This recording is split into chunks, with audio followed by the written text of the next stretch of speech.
தமிழ்நாட்டில் புதிதாக பொறுப்பேற்றுள்ள தவிக அரசில் முதலமைச்சர் விஜயுடன் சேர்த்து 10 அமைச்சர்கள் கடந்த மே 10ஆம் தேதி பதவியேற்றனர். இந்நிலையில் தமிழக அமைச்சரவை விரிவாக்கம் செய்யப்பட்டு 23 புதிய அமைச்சர்கள் இன்று பொறுப்பேற்றுக் கொண்டனர். இதில் 21 தவிக அமைச்சர்களும் 2 காங்கிரஸ் அமைச்சர்களும் பதவியேற்றுள்ளனர். இதன் மூலம் தமிழ்நாட்டில் முதல் முறையாக கூட்டணி ஆட்சி அமைந்துள்ளது.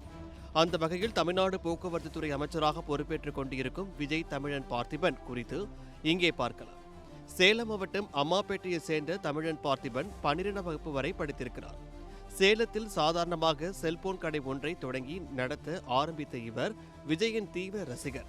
கிட்டத்தட்ட 30 ஆண்டுகளுக்கு மேலாக விஜயுடன் பயணித்து வருகிறார். விஜய் ரசிகர் மன்றத்தின் முக்கிய நிர்வாகியாக நீண்ட காலம் செயல்பட்டு வந்த இவர் தவிகவின் சேலம் மத்திய மாவட்ட செயலாளராக தற்போது பதவி வகித்து வருகிறார். விஜயின் கத்தி, ஜில்லா, கோட் திரைப்படங்களில் அவருடன் இணைந்து சிறிய வேடங்களில் நடித்திருக்கிறார். போட்டியிட்ட முதல் தேர்தலிலேயே வென்ற இவருக்கு தமிழ்நாடு அரசின் போக்குவரத்து துறை அமைச்சராக பதவி கொடுத்து அழகு பார்த்திருக்கிறார் விஜய்.